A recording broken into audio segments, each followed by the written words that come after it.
Padre eterno y bueno. En el nombre de tu amado Hijo, nuestro Señor Jesús, su Santo Espíritu, te ruego que pongas en nosotros el querer como el hacer tu buena voluntad. La oración es un deber, no porque usted necesita, sino porque nosotros necesitamos de usted. Pone en nosotros ese deseo, Señor, que arda en nosotros el ser fervorosos, tener comunión con usted. Te lo rogamos, Señor. Amén. Hermanos, la oración es un deber, es necesario. Nada tiende más a fomentar la salud del cuerpo y del alma que un espíritu de agradecimiento y de alabanza. Resistir a la melancolía, los pensamientos y sentimientos de descontento es un deber tan positivo como el orar. Por eso, cuando menos deseo sintamos, más debemos orar. Debemos orar mucho más cuando menos sintamos la inclinación de tener comunión con Jesús. Y si así lo hacemos, vamos a quebrar las trampas de Satanás y van a desaparecer las nubes de oscuridad y gozaremos de su dulce presencia.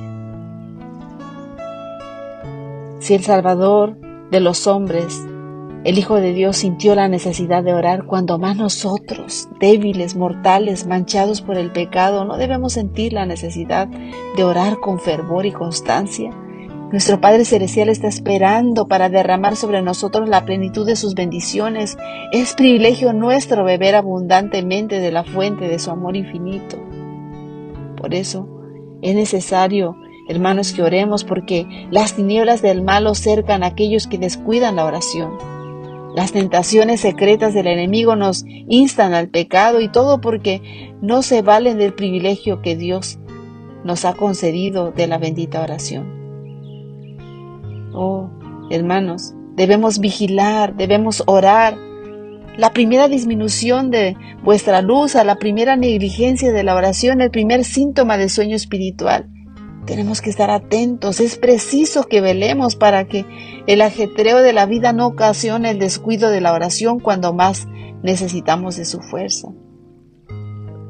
La santidad está en peligro de ser forzada fuera del alma por el afán excesivo de los negocios. Por eso es un gran mal negarle al alma la fuerza y la sabiduría celestiales que esperan ser reclamadas por nosotros. Necesitamos esa iluminación que solo Dios es capaz de darnos. Nadie está capacitado para entender sus negocios a menos que tenga esta sabiduría. Hermanitos, oremos, porque todos los que no escudriñan fervientemente las Escrituras, ni se someten todo deseo y propósito de la vida a esa prueba infalible, todos los que no buscan a Dios en oración para obtener el conocimiento de su voluntad, se extraviarán seguramente de la buena senda y caerán bajo la seducción de Satanás.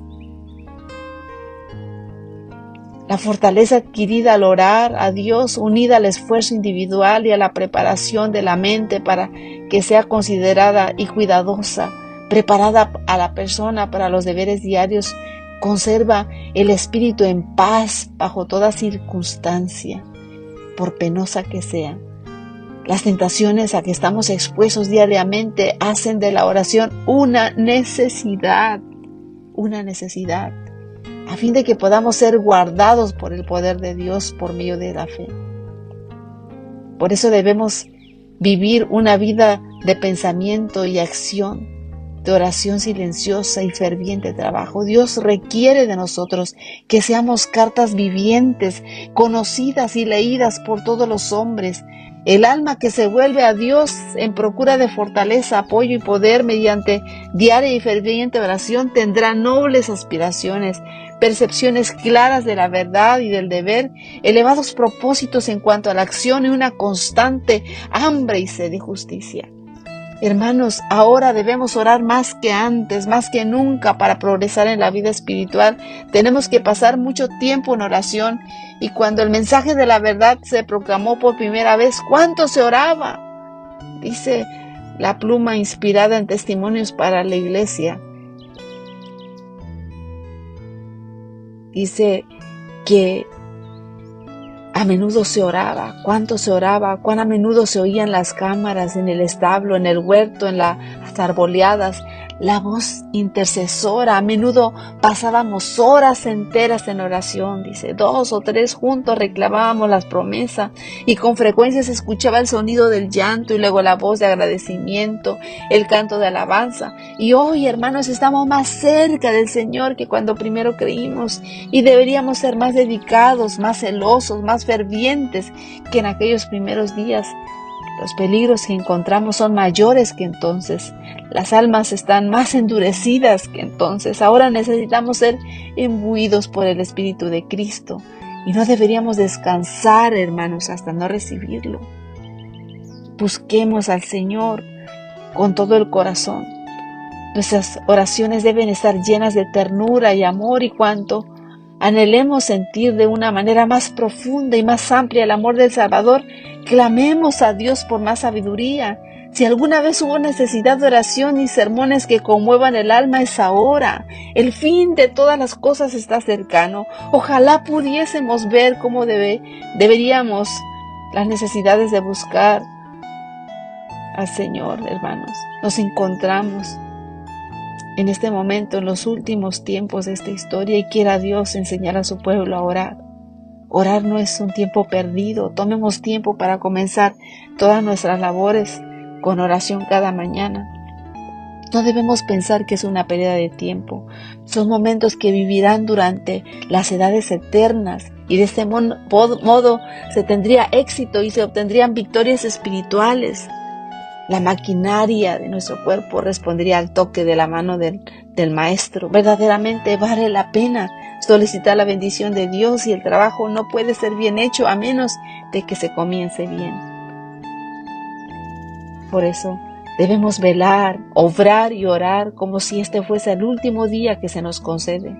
Qué intenso fervor habría entonces en nuestra vida, cuán estrechamente seguiríamos a Jesús en todas nuestras palabras y acciones. Debemos elevar al Señor en oración cualquier cosa que suscite para perturbarnos, angustiarnos, y cuando sintamos la necesidad de su presencia a cada paso, orar. Hermanos, cuando más cerca nos hallemos del fin, más debemos orar. Las confederaciones aumentan tanto en número como en poder. Esas confederaciones crearán una influencia opositora de la verdad y formarán nuevos grupos de creyentes profesos que obrarán de acuerdo a sus teorías engañosas. La apostasía estará en aumento. Algunos apostatarán de la fe, nos dice 1 Timoteo 4:1, escuchando espíritus engañadores y adoctrinados de demonios. Si alguna vez hubo un tiempo cuando debíamos velar y orar con verdadero fervor, es ahora, es ahora.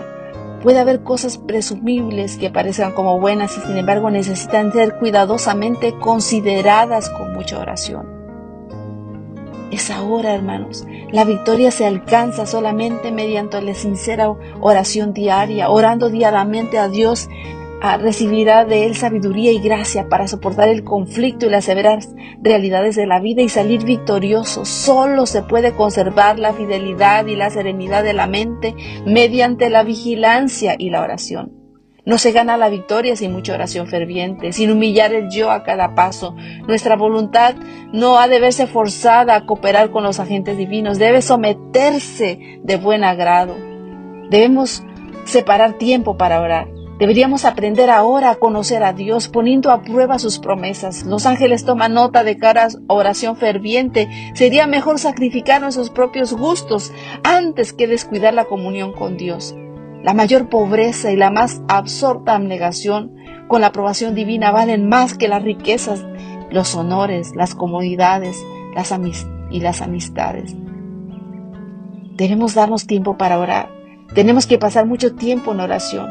Únese mucho tiempo en oración y en un examen minucioso de la palabra. Que todos atesoren en sus propias almas los verdaderos conceptos de la fe al creer que el Espíritu Santo les será impartido porque realmente tienen hambre y sed de justicia. Hay que orar más, creer más, recibir más. y debe haber una mayor colaboración con Dios. Oremos siempre y como nunca antes. Mirad a Jesús con sencillez y fe. Contemplad al Salvador hasta que vuestro espíritu desfallezca bajo el exceso de luz. Oremos, hermanos. Y en este momento la iglesia solo cree a medias, pero tenemos que pedir y se nos dará, dice Lucas 11:9. Debemos orar, creer, fortalecernos unos a los otros. Oremos como nunca antes. Debemos estar orando para que el Señor ponga su mano sobre nosotros y seamos habilitados para comprender la longitud, la anchura, la profundidad, la altura del amor de Cristo, que sobrepuja todo entendimiento, y seamos henchidos de la plenitud de Dios. Oremos, sí, oremos como nunca antes, para que no seamos engañados por las artimañas de Satanás, para que no nos entreguemos a una actitud descuidada y vana, para que no asistamos a las reuniones de la iglesia solo para calmar nuestra conciencia. Oremos en todo tiempo, oremos, estemos siempre en el espíritu de oración y estaremos listos para la venida de nuestro Señor Jesucristo. Hay ahora necesidad de mucha oración. Cristo nos ordena: orad sin cesar, dice su palabra. Esto es mantener la mente elevada a Dios, la fuente de todo poder y eficiencia. La actividad, hermano, no sustituye la oración. Puedes ser anciano, diácono, diaconisa, pastor, obrero bíblico, lo que sea, pero al aumentar la actividad, si los hombres tienen éxito en ejecutar algún trabajo para Dios, hay peligro en que confíen en los planes y métodos humanos. Tienden a pensar que tienen la salvación porque hacen muchas cosas. La actividad no sustituye la oración. Tienden a orar menos y a tener menos fe. Como los discípulos, corremos el riesgo de perder de vista cuando dependemos de Dios y tratar de hacer nuestra actividad un salvador. No, necesitamos mirar constantemente a Jesús, comprendiendo que es su poder lo que realiza la obra, no nosotros. Aunque hemos de trabajar fervorosamente para la salvación de los perdidos, también debemos tomar tiempo para la meditación, la oración y el estudio de su palabra. Es únicamente la obra realizada con mucha oración y santificada por el mérito de Cristo la que al fin dará resultado eficaz para el bien. Oremos, hermanos, para obedecer leyes impopulares. El acto de colocarse del lado impopular requiere valor moral, requiere firmeza, requiere decisión, requiere perseverancia y mucha oración. Estemos agradecidos porque ahora podemos acudir a Cristo tal como antaño iban en el templo los pobres y los dolientes. Se necesita orar para hacer la obra de Dios. Se necesita mucha oración y el ejercicio más vigoroso de la mente si queremos estar preparados para realizar el trabajo que Dios nos confíe. Muchos nunca alcanzan la posición que podrían ocupar porque esperan que Dios haga para ellos lo que Él les ha dado capacidad de hacer por sí mismos. Todos los que hayan de ser útiles en esta vida deben pasar por la escuela de la disciplina mental y moral más severa, y entonces Dios les ayudará combinando el poder divino con el esfuerzo humano. Por eso la oración, hermanos, es necesaria para entender la verdad. Los temas de la redención son temas importantes y solo aquellos que están orientados espiritualmente pueden discernir su profundidad y significado. Encontramos nuestra seguridad y gozo al capacitarnos en las verdades del plan de salvación. La fe y la oración son necesarias para poder contemplar las profundidades o las profundas cosas de Dios. Nuestras mentes están tan atadas por ideas estrechas que apenas tenemos una visión limitada de la experiencia que es nuestro privilegio tener. Cuán poco comprendemos el significado de la oración del apóstol cuando dice: por esta causa doblo mis rodillas ante el Padre de nuestro Señor Jesucristo, de quien toma nombre toda familia en los cielos y en la tierra, para que os dé conforme a las riquezas de su gloria. El ser fortalecidos con poder en el nombre interior por su Espíritu, para que habite Cristo por la fe en vuestros corazones, a fin de que, arraigados y cimentados en amor, seáis plenamente capaces de comprender con todos los santos cuál sea la anchura, la longitud, la profundidad y la altura, y de conocer el amor de Cristo que excede a todo conocimiento, para que seáis llenos de toda la plenitud de Dios, y aquel que es poderoso para hacer todas las cosas mucho más abundantes de lo que pedimos y entendemos, según el poder que actúa en nosotros, a Él sea la gloria en la iglesia en Cristo Jesús por todas las edades, por los siglos de los siglos. Amén. Hermanos, la oración es necesaria en nuestro hogar. El afecto no puede durar ni siquiera en el círculo del hogar, a menos de que la voluntad y el temperamento estén en armonía con la voluntad de Dios. Todas las facultades y pasiones deben ponerse en armonía con los atributos de Cristo. Sí, si en el amor y temor de Dios, el padre y la madre unen sus intereses para ejercer autoridad en el hogar, verán la necesidad de orar mucho y de reflexionar seriamente, y mientras busquen a Dios, sus ojos se abrirán para ver los mensajeros celestiales están presentes para protegerlos en vuestra oración hecha con fe. Señor, enséñanos a orar, pon en nosotros el querer como el hacer tu buena voluntad. Haz de nosotros tu ser, Señor, que seamos libros abiertos. En el nombre de Jesús te lo rogamos y agradecemos. Amén, Señor, amén.